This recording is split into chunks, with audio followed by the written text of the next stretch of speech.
안녕하십니까. 자, 저번 시간에 어휘 책에 이어서 두 번째 시간 어휘의 양상에 대해서 설명하는 시간을 갖도록 하겠습니다. 자, 오늘 다양한 또 어휘가 나올 건데 이 어휘들이 어떤 양상을 갖고 있는가, 어떤 모습을 갖고 있는가, 그런 것들을 하나하나 잘 기억해 주시기 바랍니다. 자, 그럼 강의 시작하겠습니다. 저 어휘의 양상입니다. 어휘의 양상이라는 것은 어휘의 모습이라고 할 수 있겠죠. 그래서 지역방언과 사회방언이 있어요. 우리 전 시간에 어휘의 체계에서 고유어, 한자, 오해배어가 있다고 배웠죠. 그 네 번째가 어휘의 양상이 바로 방언입니다. 방언 사투리죠, 사투리. 그래서 지역마다 어떤 방언들이 정해져 있죠. 근데 이런 지역방언도 있지만 사회방언도 있어요. 사회방언은 뭐냐면 각 세대마다 쓰는 어휘가 다르죠.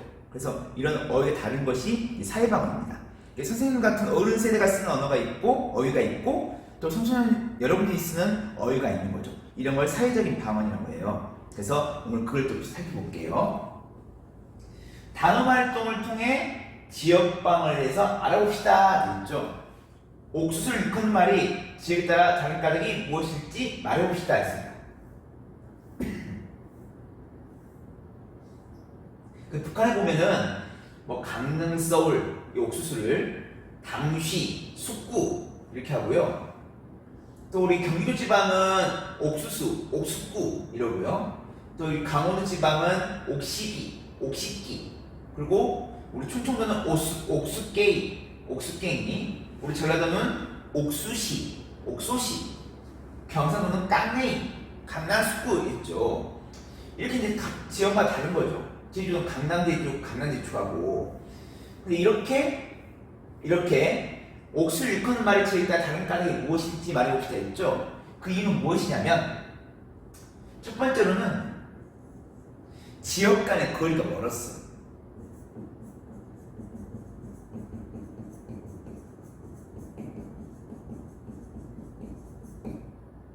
두 번째로는 이 지역과 지역의 사이에 높은 산이나 큰 강이 가로막고 있었던 거죠.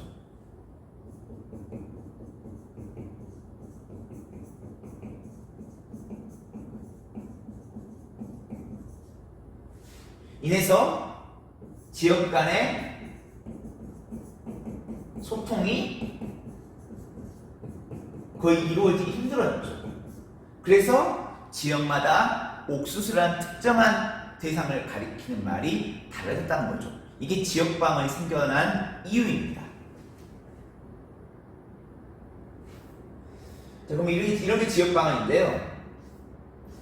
그럼 다음은 각 지역 관광지에 있는 팻말입니다. 팻말에 적힌 말을 짝과 번갈아 가며 소리내어 읽고 그 느낌을 말해봅시다 했죠. 그래서 경기도에서는 관광지에 나중에 또 오세요 되어 있는데 강원도는 앵중에 또 얻으래요. 그리고 충청도는 야중에 또 와유. 그리고 전라도는 나도 또 오람께요. 그리고 경상도는 나도 또 어디서. 그리고 제주도는 나중에 또 없어양. 그렇게 한 거죠. 그래서 이렇게 관광지마다 이제 어떤 팻말이 다른 건데요. 이걸 번갈아 읽어보고 그 느낌 말해보자고 했죠. 그 느낌 여러분 정답이 없는데 굳이 말하자면 뭐 신기하다, 재미있다, 또는 사투리의 방언에 흥미가 생긴다.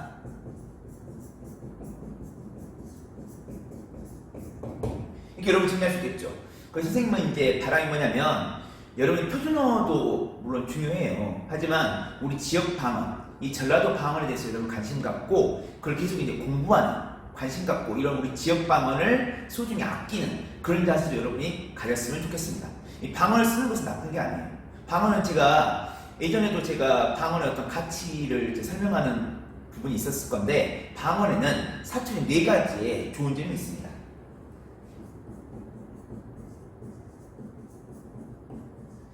이 문학 작품에서 흔히 방언은 정말 소중하거든요. 영화에서도 마찬가지고요.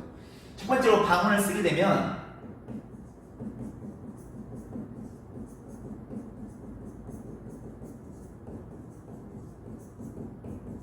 현장감과 생동감을 줍니다. 마치 그 지역에 있는 것 같은. 두 번째로는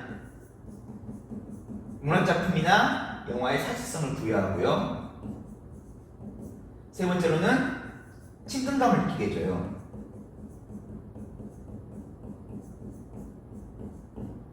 네 번째로는 그 지역의 향토적, 토속적 느낌을 갖도록 하는 거죠. 그래서 사투리, 방언은 정말 소중합니다. 지역방언은 정말 소중해요. 꼭 기억해주세요, 여러분. 표준어에 비교해서 방언이 떨어지거나 나쁜 게 아니에요. 사실 엄밀히 말하면 표준어도 이 서울, 경기도 지방의 방언인 거죠. 네.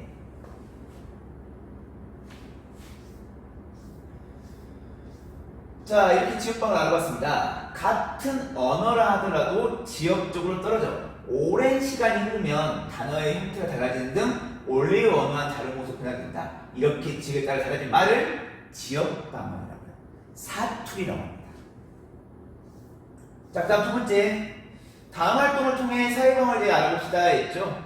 사회적 방언. 아까 제가 소개도 말했다시피 사회방언은 세대에 따라서 또는 직업에 따라서 어휘가 쓰이는 게 달라지는 겁니다. 그래서 세대의 차이에 의해서 서로 의사소통이 안 되기도 하고요. 직업의 차이에 의해서 또 의사소통이 안 되는 경우도 있죠. 이게 사회방언인데, 다른 가해 인물들과 나의 인물들이 사용한 어휘에는 어떤 차이가 있는지 살펴보고 차이를 만든 요인이 무엇인지 말해봅시다 했죠. 요인, 어떤 원인, 그죠? 조건, 이게 무엇인지 말해봅시다 했죠.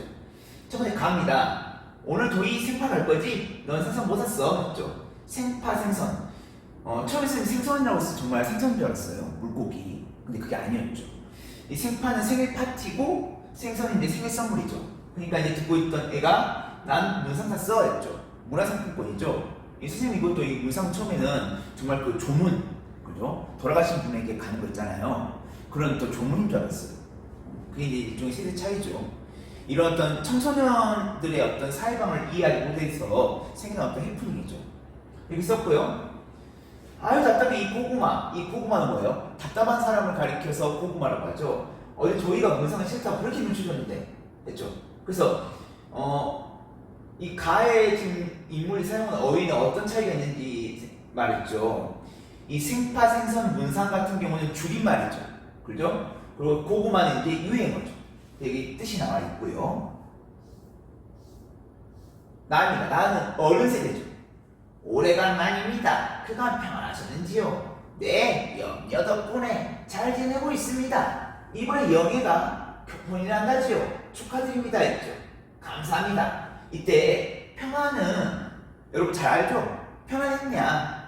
평안했냐? 몸과 마음 편안했냐? 그런 의미고, 영녀는 이제 걱정이라는 뜻이죠. 그리고 영예는 상대방의 딸을 높이는 말입니다. 그걸 영예라고 하죠. 이건 좀 여러분 뜻을 모르는 아이들 많이 있을 것 같아요. 자, 이렇게 어른 세대들이 쓰는 말들은 특징을 보면요, 거의 한자어로 됩니다. 한자어. 그렇죠? 그래서 결국 이제 정답을 써보자면, 가임이 나의 인물이 사용어에 어떤 차이가 있는지 했죠. 아까 말했다시피 가의 인물들은 줄임말이나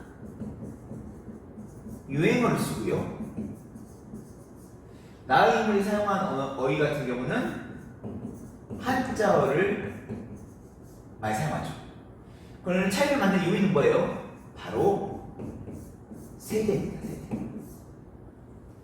세대 차이. 그러니까 선생님 세대 차이를 여러분들과 느끼지 않기 위해서 있잖아요. 자꾸 여러분들의 어휘를 많이 알려고 노력합니다. 여러분들도 어른 세대와 세대 차이를 느끼지 않으려면, 어른 세대와 의사소통을 잘할 수 있으려면 어른 세대가 쓰는 이런 한자어 같은 거 여러분이 많이 공부를 하셔야 돼요. 결국 여러분들만 살 수 없는 시대고 또 선생님만이 살 수 없는 그런 사회이기 때문에 우리가 서로의 어떤 세대의 어휘를 이해하는, 그것도 서로 세대의 어휘를 존중하는, 그리고 알려고 하는 그런 어떤 태도가 필요한 거죠.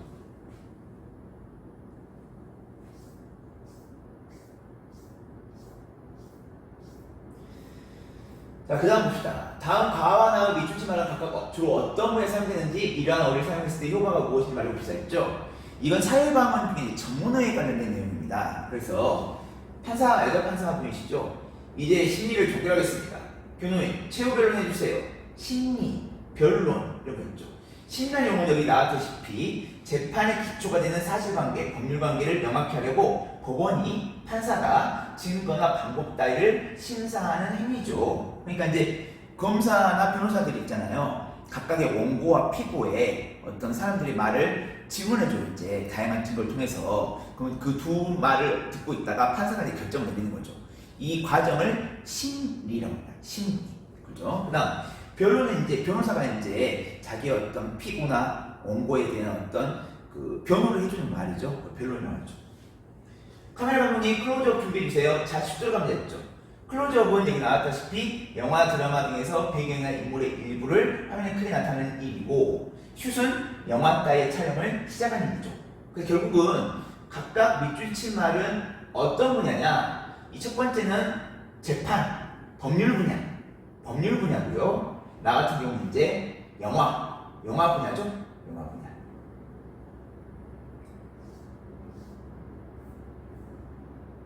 그런데 이런 어휘를 사용했을 때 효과가 무엇이냐 했죠. 이런 전문어들을 사용하면 어떤 효과가 있냐면 결국은 첫 번째로는 명확한 의미를 전달할 수 있어요. 같은 직업 분야에서는 명확한 의미를 전달할 수 있고요. 그리고 업무가 효율적입니다. 업무의 효율성을 증대해요. 예를 들자면 클로즈업 있잖아요. 자, 그 지금 인물의 얼굴을 더욱더 크게 찍어 볼게요. 이러면 어때요? 너무 말이 길어지죠. 근데 클로즈업 하면 정말 간단하잖아요. 그래서 업무의 효율성, 금방금방 업무가 빨리 진행될 수 있도록 해주는 것이죠. 그럼 이제 서로 간에 그 어휘를 아니까 그만큼 명확한 의미를 전달할 수 있겠죠. 네, 그런 내용입니다. 그 전문어고요. 사회방언 중에서. 다음은 상인들이 대상표와 같은 말을 쓴 가닥에 무엇인지 생각해 보시다 했죠. 이건 사회방언 중에 세 번째 은어입니다. 지금 여러분 저와 함께 지역방언에 이어서 사회방언을 공부하고 있는데요. 사회방언에는 뭐가 있냐면 우리 아까 청소년들이나 어른세들이 사용하는 은어 또는 청소년 세대나 어른세대 사용하는 유행어, 그 다음 전문 분야에 사용되는 전문어, 그리고 지금 사용하는 또 다시 은어입니다. 상대에 사용하는 은어예요. 이 사과 한 상자당 대에 살 수 있을까요? 대는 2만 원이고 아니요 이건 알이 굵어서 3만 원 주셔야 돼요 했죠. 그럼 이렇게 상인들이 대나 3패와 같은 은어를 사용하는 이유가 무엇인지 생각해도 했죠. 그 이유는 뭐냐면 비밀 유지입니다.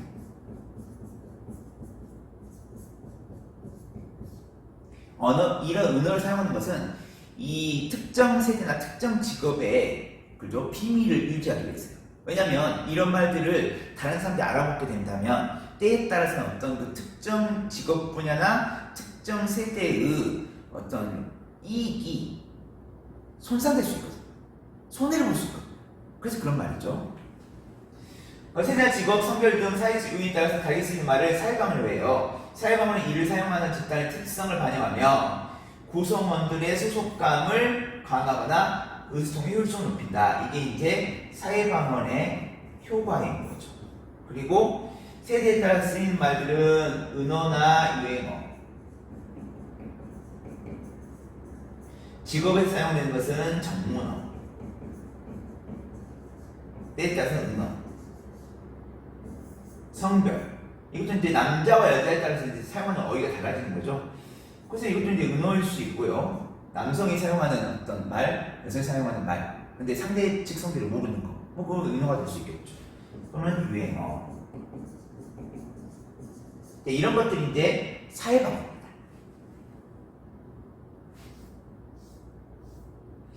그 다음에 유의어, 관의어, 상의어, 하의어예요. 이것은 이제 어떤 거냐. 우리 지금 공부하는 게 저번 시간에 고유한자 외래어 공부했죠. 오늘 이 시간에는 지금 지역방언과 사회방언을 공부했죠. 그 다음에 이어지는 게 이 단어와 단어의 관계를 의미하는 단어단의 관계를 의미하는 유의어, 반의어, 상의어, 하의어예요. 다음 활동 통해 의미관계죠. 의미관계. 그러니까 유의어는요 의미관계가 같다는 거예요. 비슷하다는 거예요. 비슷하다. 반의어는 정반대다. 상의, 하의는 뭐냐면 상의어는 하의어를 포함해요. 그러니까 상의어는 좀 더 포괄적이고 하의어는 좀 더 구체적이라는 거죠. 이런 의미관계를 갖고 있다는 거야. 그래서 이제 상의어, 하의어를 포함하니까 이런 식으로 우리가 수학적으로 표현할 수도 있죠. 기억, 이음을 의미관계에 따라 분류하 아래편에 써봅시다 했죠. 그래서 보면은 일단 의미가 서로 비슷한 게는요 기억이 있죠. 가끔 있다금. 그 다음에 꽃 해바라기는 뭐냐면 꽃이 해바라기를 포함하니까 한쪽이 의미에서 다른 쪽을 포함하는 관계인 여기가 해당되고요. 낮과 밤은 서로 반대죠. 그 다음에 문학소설은 문학소설을 포함하죠. 그 다음에 작다지다는 비슷하죠. 비슷한 의미이기 때문에 그 다음에 덥다 춥다 정반대죠. 그 다음 막다 방하다 비슷하죠. 빨아들이다 정반대죠. 이렇게 각각의 단어들 간에는요 이렇게 의미관계가 있습니다. 의미가 서로 비슷하거나 의미가 서로 전혀 정반대거나 아니면 한쪽 단어가 다른 한쪽 단어를 포함한다, 오히려 포함한다 이런 내용이죠. 이 의미관계. 의미관계에서 유의어, 반의어, 상의어, 하의가 있다는 거 꼭 기억해 주시기 바랍니다. 다음 편 들어갈 단어상을 자주 사용하는 말을 찾아 써봅시다 했죠. 좀 예를 한번 들어볼까요? 그러면 서로 비슷한 관계는 뭐 인간과 사람이 있을 수 있겠죠. 또는 남자와 남성이 있을 수 있겠죠. 근데 의미 서로 반대되는 것은 남자와 여자 또는 왼쪽과 오른쪽 있겠고 한쪽에서 다른 쪽을 포함하는 관계는 과일에 사과가 포함되는 거죠. 네, 이렇게 볼 수 있습니다. 이렇게 어휘는 의미관계에 따라 다양한 양상을 보인다. 다양한 양상은 어떤 거라고요? 아까도 말했지만 비슷한 거, 정반대인 거, 아니면 포함하는 거. 말수는 다르지만 의미가 서로 비슷한 관계인 단어를 유의어라고 하고 그 의미가 서로 반대인 것들을 반의어라고 하고 한쪽의 의미에서 다른 쪽을 포함하는 것을 상의어, 다른 쪽에 포함되는 것을 하의어라고 한다고요. 이렇게 여러분이 또 어휘의 양상을 기억해 주시기 바랍니다.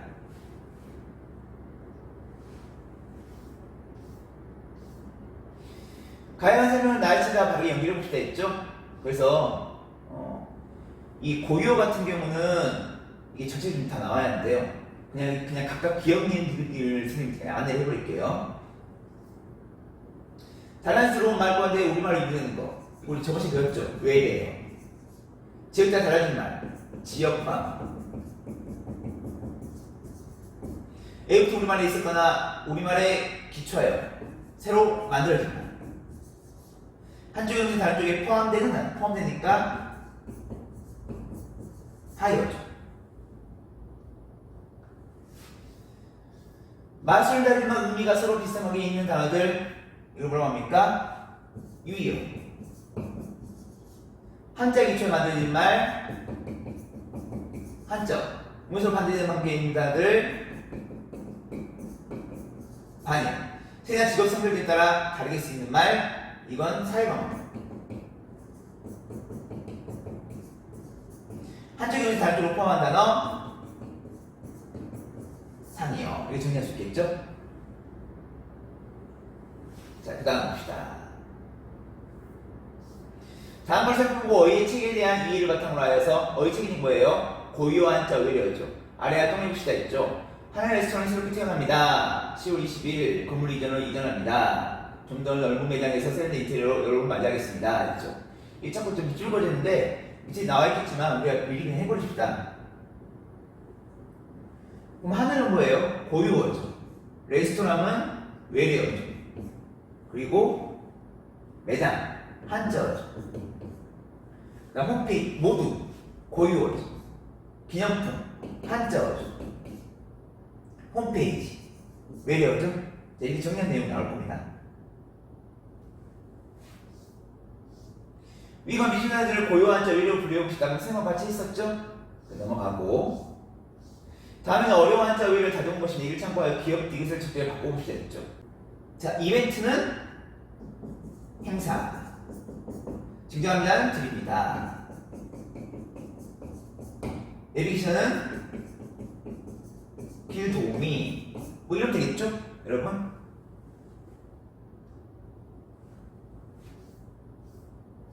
자, 이해 활동하는데 느낌 바로 말해봅시다 했죠? 느낌 바로 보겠어요. 결국은 우리가 한자어나 외래어를 고유어로 바꾸면은 노력이 필요하겠다. 이게 우리 정리해 볼 수 있겠죠. 다음만 살펴볼 지역방어 표준어 사용과 관련해 아래 활동 해봅시다 했죠. 지역방어가 표준어야. 지역방어 표준어. 문서 훈련 잘 돼가냐? 그럼 근데 연습을 허벌나게 많이 했더니 뻗치네.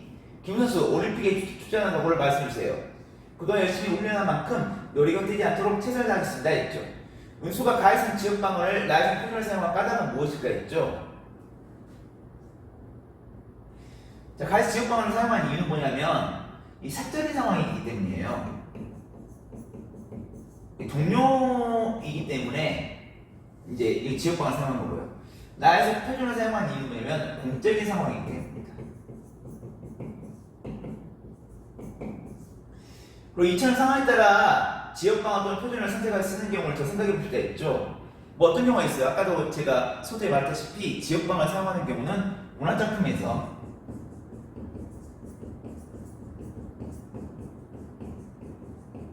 또는 영화에서 지역방어를 사용하고요. 표준어는 어떤 경우에 사용하냐면 대통령님이 연설하거나 또는 신문기사 그런 데 표준어를 사용해야 하는 것이죠.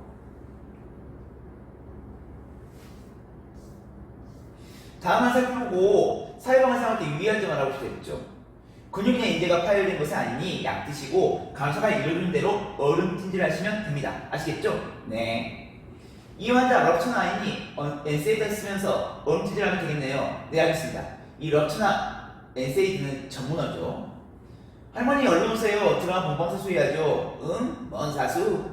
내일이 벌써 동짓달 초하루네. 네, 했죠. 자, 가해성 의사가 같은 내용을 다르게 표현한 까닭은 무엇일까요? 했죠. 환자에게는 이제 알아듣기 쉽게 하기 위해서 표현한 것이고, 이런 간호사에게는 왜 그러냐면, 이제 같은 그 직종에 있으니까 이 전문을 알기 편하고 또 업무의 효율성을 증대시키기 위해서였죠. 그래서 환자에게는 이해하기 쉽게 하기 위해서고, 그래서 이제 쉬운 말로 표현한 거고요. 그 다음에 간호사에게는 업무의 효율성을 위해서, 효율성을 증대시키기 위해서, 업무를 빨리 하기 위해서, 그래서 이제 이런 어떤 그 전문을 사용한 것이죠. 나의 수사는 상대방을 이해하지 못한 까닭은 무엇일까 했죠? 보시면 본방사수 이런 말도 있잖아요. 그러니까 먼 사수 있잖아요. 그래서 이런 본방사수라는 말은 이 젊은 아이들이 쓰는, 어린 아이들이 쓰는 어떤 유행어죠. 그 초하루 같은 건 이제 어르신이 쓰는 이제 표현이죠. 그래서 결국은 세대 차이 때문에 세대 차이. 서로의 말을 이해하지 못한 것이죠.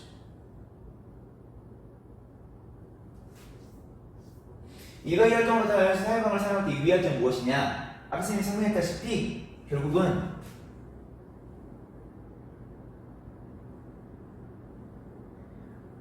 세대 차이를 고려하면서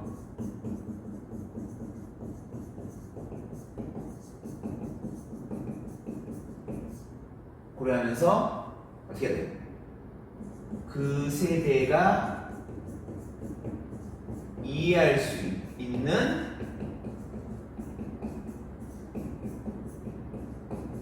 어휘를 사용해야겠죠? 그죠? 이런 세차를 고려하면서 여러분이 상대 세대가 이해할 수 있는 말을 써야지 자기 세대가 쓰는 말들만 쓰면 안 된다는 거예요. 그러면 의사소통이 원활하게 이루어지지 않겠죠. 다음 일기예보를 읽고 어휘 의미 관계를 고려해 아이활동 해봅시다 했죠. 개혁관이 괄호에서 지간단을 골라봅시다 했어요.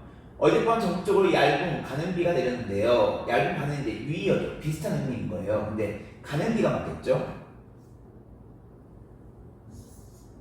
오늘 새벽에 비구름이 빠르게가 맞겠죠? 빨리 나가 화창한 날씨가 예상됩니다. 오늘은 장화를 벗고 가볍게 나가셔도 될 것 같습니다. 비가 그치면서 하늘 높고 마른 살찐다는 청고마비의 가을 날씨를 즐길 수 있겠습니다. 가로수들도 초록색 옷을 벗고 아름다운 옷으로 갈아입기 시작할 것입니다. 이번 주말에는 가족과 함께 나들이해 보시는 것은 어떨까요? 되겠죠. 그래서 골랐고요. 다음 가운데 쓰인 벗다음을 골라서 지난 반이를 써봅시다 했죠. 제 이 활동하는 이유는 뭐냐면 아까 윈 위어였죠.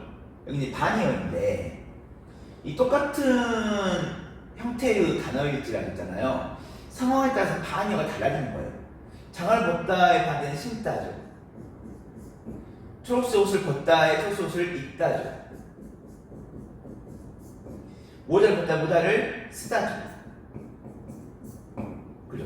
이렇게 동일한 어떤 형태의 단어일지라도 각각의 상황에 따라서 반역을 달라지는 걸 지금 보여주고 있습니다. 여기 나와있죠? 한 단어짜리 되는 반역가 여러 개일 수 있어요. 되겠죠? 짝관계 일부 나오는 단어 가운데 하나를 고르고 고개같이 상하관계를 아래 나타내 봅시다 했죠. 그래서 이제 일기예보에 나오는 단어 가운데 하나를 골라라고 했죠. 뭐가 있을까요? 일기예보에 나오는 단어 중에서 상이 나요. 그러면 예를 들면 날씨가 있잖아. 날씨가 있으니까 이렇게 하이를 제시해보면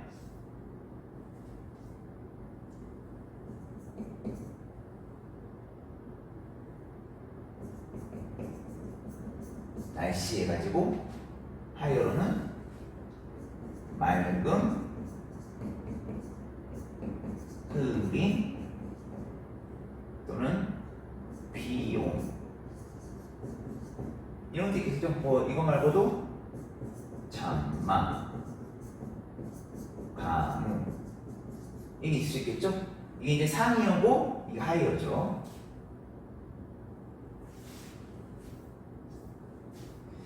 자, 수학 갈게요. 이 다음 부분에 원할 수 있는 문제를 만들고 짝과 바꿔 풀어봅시다 했죠. 그래서 이제 이건 여러분이 활동하는 거니까 열심히 활동해가지고 오늘 생각하고 배운 내용들을 한번 복습해 보시기 바랍니다. 다음 1일부터 10일까지 일건을 보여옵니다. 그걸 채워봅시다 했죠. 그래서 선생님과 함께 채워봅시다. 여기는 나흘이죠. 하루, 이틀, 사흘, 나흘, 닷새, 엿새죠. 일에 여들에, 아흘에, 열이겠죠. 자, 그래서 오늘 이렇게 선생님과 함께 다양한 어휘 양상을 공부해봤어요. 첫 번째로는 뭐가 있었죠? 지역방언이 있었죠. 사투리. 그 다음 두 번째로는 사회방언이 있었죠. 사회방언에는 은어나 유행어나 전문어가 있었죠. 그 다음에 우리가 단어와 단어, 어휘와 어휘의 의미 관계에 따라서 유의어, 반의어, 상의어, 하의어가 있었죠. 자, 오늘 이렇게 다양한 어휘 양상을 제가 설명했었죠. 이런 걸 잘 여러분이 기억하면서 일상생활에 쓰는 어휘들을 이렇게 구분해 보시기 바랍니다. 자, 우리 저번 시간에 말했지만 이제 천재교육 박영목에 나와 있는 어휘 단원을 공부를 마쳤어요. 그래서 그 다음 시간에는 제가 다른 교과서에 나와 있는 어휘 단원도 또 추가적으로 설명할 겁니다. 왜냐하면 다양한 어휘를 여러분이 아셔야만 고유어, 한자어, 외래어, 지역방언, 사회방언, 그 다음에 유의어, 반의어, 상의어, 하의어를 이해할 수 있을 테니까요. 자, 다음 강의도 어휘 단원 잘 들어주시기 바랍니다. 오늘 수업 여기서 마칠게요.